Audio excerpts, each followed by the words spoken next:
வணக்கம். வணக்கம் வணக்கம். என்னண்டா இன்றைக்கு ஒரு முக்கியமான விஷயம். இலங்கையில இருந்து இந்தியா வந்திருக்கிறேன். இது விருதுநகர், தமிழ்நாட்டுல விருதுநகர் மாவட்டத்துக்கு வந்திருக்கு. இங்க வந்து முதல் முக்கியமான விஷயம், தமிழ்நாட்டின் மில்லட் மேனை சந்திக்க வந்திருக்கிறார். தமிழ்நாட்டுல கிட்டத்தட்ட 35 வருடமாக கடின உழைப்புல வந்து ஈடுபட்டு கொண்டிருக்கிற மில்லட் மேனை வந்து சந்திக்க வந்திருக்கிறோம். இந்த விஷயத்துல வந்து பார்ப்போம். இவர்கிட்ட நாங்க நிறைய விஷயம் கேட்க போறோம். முதலாவது, இப்ப நீங்க 35 வருட உழைப்பு இருக்குது உங்கள்ட்ட. இந்த 35 வருட உழைப்புல என்ன மாதிரியான சவால்களை நீங்க சந்திச்சிருக்கிறீங்க? அதாவது 35 வருட காலங்கள்ல என்ன மாதிரி சவால்கள் சந்திச்சிருக்கோம் அப்படின்னா, அதை வந்து ஒரு சில மணி நேரங்கள்ல சொல்ல முடியாது. 35 வருடங்களுடைய சவால்களை வந்து நம்ம சில மணி நேரங்கள்ல சொல்ல முடியாது. ஆனா நான் சுருக்கமா சொல்றேன். நிறைய வந்து பார்த்தீங்க அப்படின்னாக்கா, இந்த உணவை சாப்பிட வைக்கிறதுக்கு நாங்க மிகவும் கஷ்டப்பட்டிருக்கோம், கடினப்பட்டிருக்கோம். அதனாலேயே நாங்க பயணிச்சும்போது, பயணத்துல வந்து நிறைய பொருளாதாரங்களவே இழந்திருக்கு. பொருளாதாரங்கள் இழந்திருக்குன்னா, என்னுடைய தோட்டங்களவே இழந்திருக்கேன். என்னுடைய வயதவே இழந்து கொண்டாந்துருக்கேன் நான். என்னுடைய வயதவே நான் இழந்து கொண்டாந்து நான் கடந்து வந்திருக்கேன். என்ன அப்படின்னா, அந்த நம்மளுடைய பாரம்பரிய உணவை வந்து நம்ம மக்கள் வந்து சாப்பிட வைக்கணும். ஏன் அப்படின்னா, ஒரு ஆரோக்கியமான ஒரு சமூகத்தை எதிர்காலத்துல உருவாக்கணும் அப்படிங்கிற ஒரு கண்ணோட்டத்துல தான் இந்த பயணம். 2023ல சிறுதானிய ஆண்டுன்னு அறிவிச்சும் போது, அது வரைக்கும் எங்களை பத்திலாம் யாருக்கும் தெரியாது. நாங்க இந்த இதுக்காண்டிட்டு தான் நாங்க உழைச்சிக்கிட்டே இருக்கோம், உழைச்சு வந்துகிட்டே இருக்கோம். அதுக்கு நிறைய ஆதாரங்கள் இருக்கு. நம்ம இப்ப 35 காலமா இந்த உணவு சாப்பிட வைக்கணுங்கிறதுக்கு ஏகப்பட்ட ஆதாரங்கள் இருக்கு. அப்படி இருந்துமே வந்து இந்த 2023க்கு அப்புறம் தான் ஒரு விழிப்புணர்வு உருவாயிருக்கு. மக்கள் மத்தியில வந்து சிறுதானியத்தை சாப்பிடணும் அப்படிங்கிற, ஏன்னா அது அரசாங்கம் பார்த்து அதை வந்து அந்த மாதிரி ஒரு ஆண்டை அறிவிச்சனாலையும், மித்த எல்லாருடைய கவனமும் இதுக்குள்ள வந்தனாலையும், அப்பந்தான் இந்த சிறுதானியத்தினுடைய விழிப்புணர்வு வந்து இன்னைக்கு மக்கள் வந்து சிறுதானியத்தை பத்தி சிந்திக்கிற அளவுக்கு, பேசுற அளவுக்கு வந்திருக்கு. ஆனா அதை கடந்து வந்ததுக்கு நான் என்னுடைய வயதவே கடந்து வந்துட்டேன். ஆனா ஒரு மன திருப்தி என்ன அப்படின்னு கேட்டீங்கன்னா, இதை இன்னைக்கு வந்து பலதர கம்பெனிகளுக்கு, பெரிய நிறுவனங்களுக்கெல்லாம் நம்ம கொடுக்க போகும்போது, அது எல்லா தரப்பு மக்களுக்கும் அது போய் சேர்ந்துகிட்டு இருக்கு. எல்லா தரப்பு மக்களும் அது சாப்பிட்டு பயனடைகிறாங்க. அது ஒரு பெரிய மன திருப்தி. சவால்ங்கிறது அவ்வளவு ஈஸியா சொல்ல முடியாது. ஏன்னா உண்மையை சொல்லணும்னா, நிறைய எதிர்ப்புகளை மீறி அதுக்காண்டிட்டு வந்த கஷ்டங்கள், கடன்கள், பொருளாதார வீழ்ச்சி, அதுக்கு வந்து என்னுடைய தோட்டந்தரவுகளவே நான் வித்து நான் மேடேறிலாம் வந்திருக்கேன். இந்த மாதிரி சவால்கள் நிறைய சந்திச்சிருக்கோம். மொட்டையா நினைக்கலாம், எல்லாம் எதுக்கு இவர் இதை சாப்பிட வைக்கிறதுக்கு இவர் தோட்டந்தரவை வித்தார் அப்படின்னு. அதை தான் அவ்வளவு விளக்கமா சொல்லணும் அப்படின்னாக்கா சொல்றதுக்கு டைம் பத்தாது. அந்த அளவுக்கு பிரச்சனைகளை சந்திச்சு வந்திருக்கோம். இப்ப இந்தியாவுல சிறுதானியத்தை வந்து எனக்கு தெரிஞ்சு உலக அளவுல மிகப்பெரிய அளவுல ஏற்றுமதி செய்யப்படுற ஒரு நாடாக இருக்குது இந்தியா தான். இப்ப விருதுநகரா இருக்கட்டும், மற்ற வறட்சியான மாநிலங்களா இருக்கட்டும், அந்த நிலங்கள்ல வந்து கூடுதலாக சிறுதானியங்கள் செய்யறாங்க.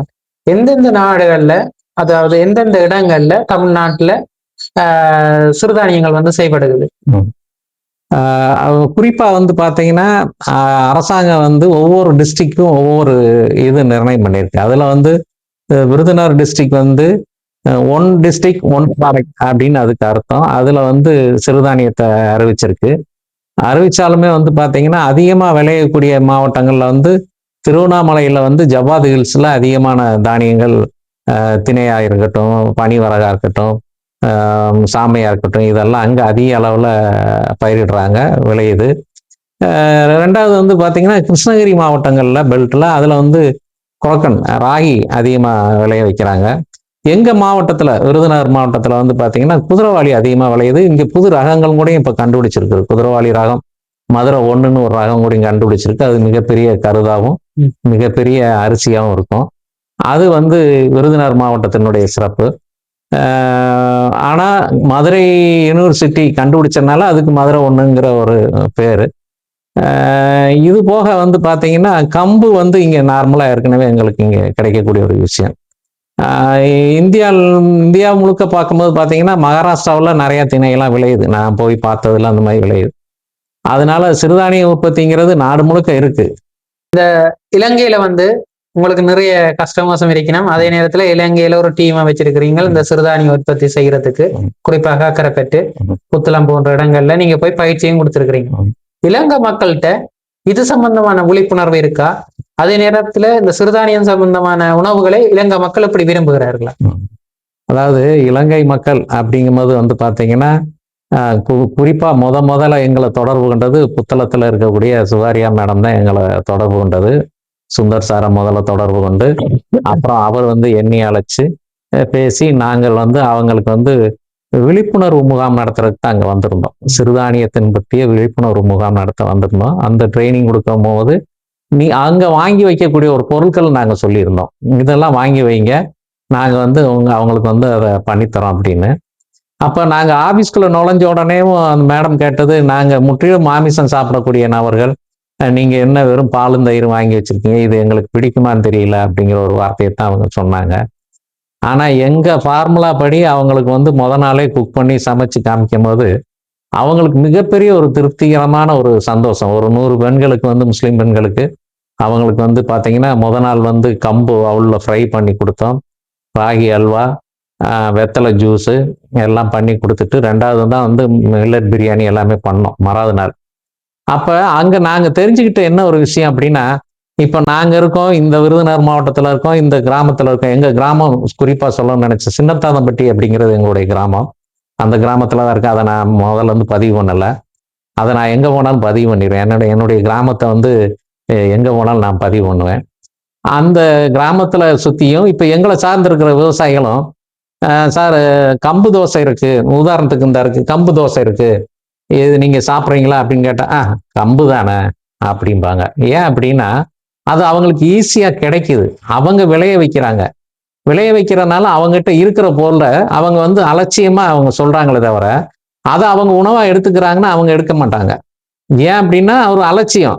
ஆனா அவங்களும் எடுக்க மாட்டாங்க, மித்தவங்களுக்கும் சொல்லவும் மாட்டாங்க, சாப்பிடுங்கன்னு சொல்லவும் மாட்டாங்க. அப்ப இது என்ன எதுக்கு சொல்ல வரேன் அப்படின்னா, தான் பக்கத்துல இருக்கக்கூடிய ஒரு தானியத்தினுடைய அருமை இங்க உள்ள மக்களுக்கு தெரியல. அதை நான் அங்க உணர்ந்தேன், எங்க புத்தளத்துல. அப்ப அங்க வந்திருந்த போது அங்க உள்ள ஒரு சில பெண்மணிகள் ஒரு கவிதை வாசிச்சாங்க. அந்த கவிதையில வந்து பாத்தீங்கன்னா அரியா தானியம் சொல்லியே அது தலைப்பு வச்சு அந்த அறியாத தானியத்தை பத்தி ஒரு கவிதை, அந்த கவிதை கூட என்னுடைய ஹார்ட் டிஸ்க்ல கிடக்கு. அப்ப அப்பதான் எனக்கு அங்க வரும்போது எனக்கு தோணுச்சு என்ன அப்படின்னா, நம்ம மக்கள்கிட்ட கிடைக்கக்கூடிய ஒரு பொருளுங்கிறனால ஒரு அலட்சியமா வச்சிருக்காங்க. அது ஒரு கிடைக்காத ஒரு இடம். அவங்களுக்கு வந்து நல்ல ஒரு உணவு கிடைக்காத ஒரு சூழல்ல வாழும் போது ஒரு நல்ல உணவு கிடைக்கும் போது அவங்களுக்கு பெரிய ஒரு உற்சாகமும் ஒரு மிகப்பெரிய மகிழ்ச்சியும் இருக்குங்கிறத நாங்க அங்க உணர்ந்தோம். அங்க முதல்ல உணர்ந்தோம். அப்போ உணரும் போதுதான் அவங்க வந்து அரியா தானியம் சொல்றாங்களேன்னு தான் அப்புறம் அவங்களுக்கு வந்து நாங்க வந்து சிறுதானியத்துடைய முழு பயிற்சிகளும் கொடுத்தோம். அதாவது எப்படி கொடுத்தோம் அப்படின்னா, இது எப்படிலாம் சாப்பிடலாம், எப்படிலாம் பண்ணலாம் அப்படி கொடுக்க போகும்போதுதான் ஆர்மோ சார் அங்க அறிமுகமானார்.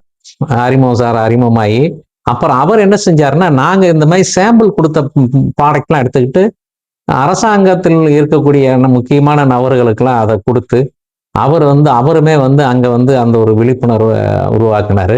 இதுக்கு மூல காரணம் சுகாரியா மேடம் தான் சொல்லணும். ஏன்னா அவங்க தான் எங்களை அழைச்சி கொண்டாந்து அங்க வந்து அறிமுகப்படுத்தி பண்ணி எங்களை வந்து இப்போ மலேசியாவில் வர்த்தக சங்க மாநாடு நடந்தது. வர்த்தக சங்க மாநாடுக்கும் ஸ்ரீலங்காவிலேருந்து ஒரு டீம் வந்திருந்தாங்க. அங்கேயும் வந்து நாங்கள் பயணிக்கும் போது பார்த்தீங்கன்னா எல்லாத்துக்கிட்டையுமே வந்து மில்லட் மேலே ஒரு பெரிய விழிப்புணர்வு இருக்குது அப்படிங்கிற மாத்திரம் தெரிஞ்சுக்கிட்டேன். ஏன்னா அவங்களுக்கு வந்து உணவு பற்றாக்குறையினால அவங்களுக்கு வந்து ஒரு சரிவிகித சத்து உள்ள உணவு வந்து கிடைக்காதனாலையும் அவங்க மனதளவுலையும் உடல் அளவிலும் அவங்க வந்து பாதிக்கப்படுறது அவங்களே உணர்ந்து நல்ல ஒரு உணவை எடுக்கணுங்கிற ஒரு சிந்தனைகள் அவங்களுக்கு நிறையாவே இருக்கு. ஆனா அது கிடைக்கிறதுக்கு உண்டான வாய்ப்பை உருவாக்கணும் அப்படிங்கிறதான் எங்களுடைய எண்ணம். இலங்கையில மிகப்பெரிய உணவு பஞ்சம் பெறக்கூடிய வாய்ப்புகள் இருக்கின்றும், முக்கியமாக நிறைய பேர் விவசாயத்துல இருந்து விட்டு போறதுக்கும், மற்றது எதிர்காலத்துல இந்த காலநிலை மாற்றங்களால ஏற்படுற வெப்ப அலைவீச்சுகளா இருந்தேன், கடின மழைகளா இருந்தேன், இதுகளை தாக்கு பிடிச்சு வளரக்கூடிய ஆற்றல் வந்து இந்த சிறுதானியத்துக்கு இருக்கு. ஆனா அங்க இருக்கிற இளம் சந்ததிகளுக்கு வந்து இந்த சிறுதானியம் சம்பந்தமான விழிப்புணர்வு இல்லை.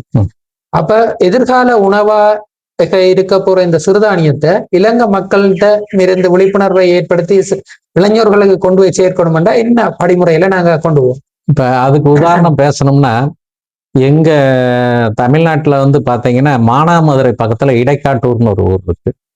அங்க ஒரு சித்தர் இருக்காரு. இது வந்து நான் மதத்தை சார்ந்து பேசல.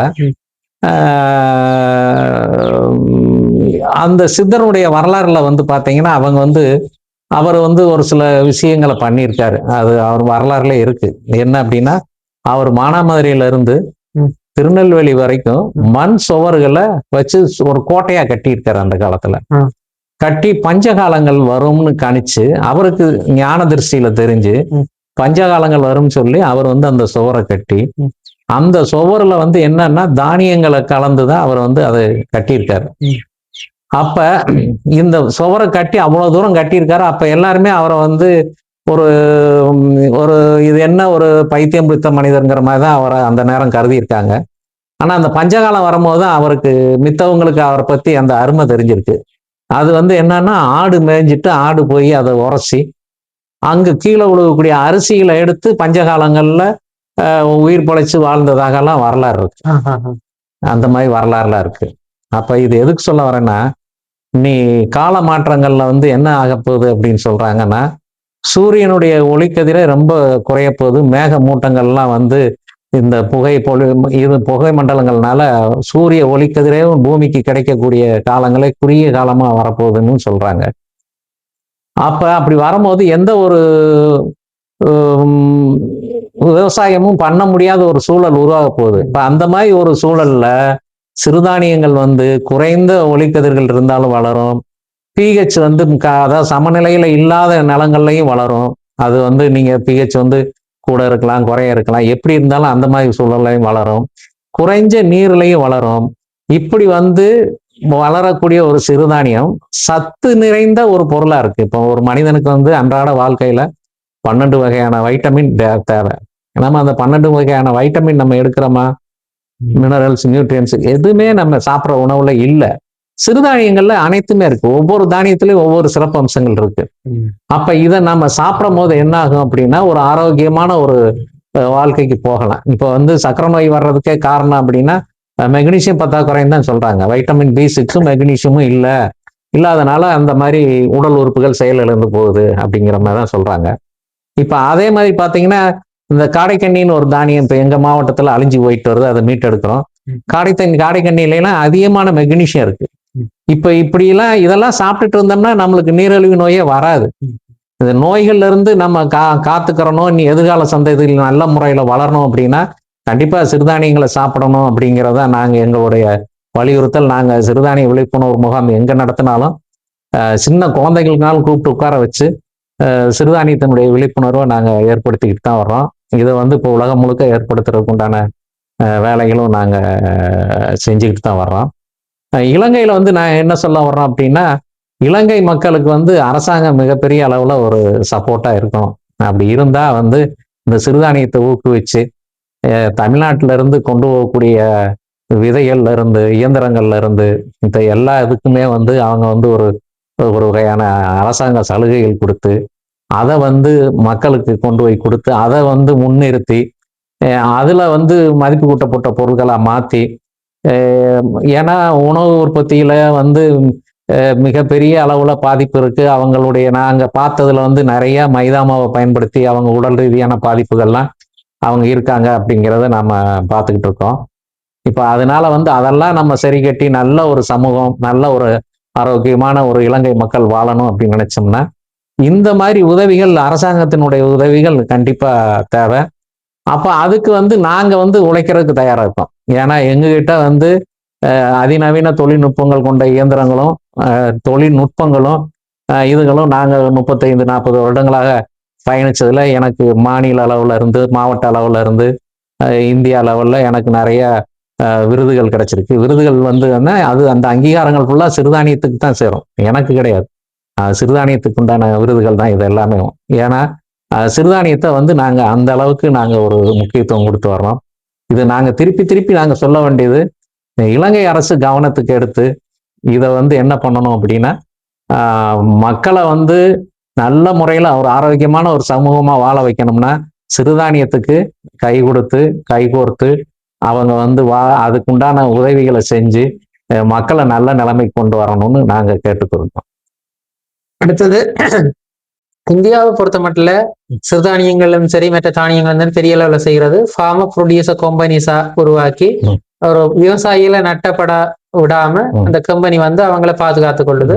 அதே நேரம் அவங்களுக்கு தேவையான தொழில்நுட்பங்கள்ல இருந்து எல்லாமே கொடுக்குது. அது இலங்கையில வந்து இன்னும் சிறுதானியத்துக்கு பெருசா விரையில அது எப்படி கொண்டு வந்து அதனால என்ன நன்மைகள் இருக்குது, எப்படி அதை ஒரு ஆள் தனியா ஒண்ணுமே செய்யல, ஒரு ஊரு எல்லாரும் சேர்ந்தா வந்து பெரிய மாற்றங்களை கொண்டு வரலாம். அப்படியான நிலைமைகள்ல வந்து நீங்க நிறைய கதைகள் சொல்றீங்க. இது எப்படி மாற்றங்களை இலங்கையில எப்படியான சிந்தனைகளை விதைச்சு கொண்டு வரலாம்? ஒரு தனி மரம் தோப்பாகாது. அதே மாதிரிதான் நீங்க ஒரு தனி மனிதரா இருந்து நம்ம வந்து அதை மக்களுக்கு கொடுக்கணும்னா செய்ய முடியாது. இப்ப அதனாலதான் அந்த எஃப்இஓ மாதிரி கான்செப்ட். இப்போ ஃபார்மர் ப்ரொடியூசர் கம்பெனின்னா என்ன அப்படின்னா, ஒரு 100 விவசாயிகள், ஒரு 200 விவசாயிகள், 500 விவசாயிகள், 1000 விவசாயிகள் சேர்ந்து நடத்தக்கூடிய ஒரு கம்பெனி. அங்கே அரசாங்கம் வந்து என்ன செய்யுதுன்னா, ஒவ்வொருத்தருக்கு ஒரு அவங்களுடைய ஷேர் கேபிட்டல் ஒரு 1000 ரூபான்னு ஃபிக்ஸ் பண்ணி, அந்த 1000 ரூபாய் சேர்ந்துன்னா 1000 ரூபாய் 10,000 ரூபாய் வந்துடும். அந்த 10,000 ரூபாய் நம்ம அக்கௌண்ட்ல கம்பெனி ஓபன் பண்ணி போட்டுட்டோம்னா கவர்மெண்டே திருப்பி ஒரு 10,000 ரூபாய் திருப்பி கொடுக்குது. அந்த மாதிரி ஒரு சப்போர்ட். அப்ப அந்த கம்பெனியை நடத்துறதுக்குமே ஒரு 3 வருஷத்துக்கு இங்க கவர்மெண்ட் வந்து சப்போர்ட் பண்ணுது. சப்போர்ட் பண்ணி அந்த ஒரு கம்பெனி ரிஜிஸ்ட்ரேஷன் பண்றதுல இருந்து, அந்த சிஓக்கு சம்பளம் போடுறதுல இருந்து, ஆபீஸ் அலுவலகத்துக்கு வாடகை கொடுக்கறதுல இருந்து ஒரு 3 வருஷம் அரசாங்கம் சப்போர்ட் பண்ணி இந்த ஃபார்மர் ப்ரொடியூசர் கம்பெனியை நடத்துறதுக்கு உண்டான இதுகள் அரசாங்கமே கூட இருந்து அதை சப்போர்ட் பண்ணி செஞ்சாதான் அது செய்ய முடியும். ஏன் அப்படின்னு கேட்டீங்கன்னா, இப்போ ஒரு மனிதரா இருந்து இப்போ நீங்க ஒரு 5 மாகாணங்கள்ல மில்லட் பயிரிட்டு இருக்காங்கன்னா அதை ஃபுல்லா கலெக்ட் பண்ணணும் வைக்கணும் அப்படின்னா நீங்க தனி மனிதராக செய்ய முடியாது. அங்கங்க உள்ள விவசாயிகள் சப்போர்ட் பண்ணணும். அதுல உள்ள டைரக்டர், சேர்மன், வைஸ் சேர்மன் இவங்களுடைய உதவிகள்லாம் இருந்தா தான் பலதரப்பு மக்களும் கூடி சேர்ந்து செஞ்சால்தான் அந்த ஒரு பெரிய ஒரு காரியத்தை செய்ய முடியுங்கிறனால இதே கான்செப்ட்ல இலங்கையிலையும் ஃபார்மர் ப்ரொடியூசர் கம்பெனி எல்லாம் ஆரம்பிச்சு அதை வந்து சப்போர்ட் பண்ணி கொண்டு வந்தோம்னா நம்ம இப்ப பேசுற மாதிரி உணவு பற்றாக்குறைய தீர்க்கறதுக்கு உண்டான ஒரு வாய்ப்பு உருவாக்க முடியும் அப்படிங்கிறத சொல்றேன். என்ன சொல்ல வரேன்னா, அரசாங்கம் வந்து எஃப்இஓ மாதிரி இங்க மாடலை எடுத்து அதை வந்து அங்க செயலாக்கத்துக்கு கொண்டாந்து அதை செயல்படுத்தி கொண்டு வந்தா நல்லா இருக்கும் அப்படிங்கிறது எங்களுடைய நோக்கம். நன்றி. நன்றி நன்றி நன்றி நன்றி.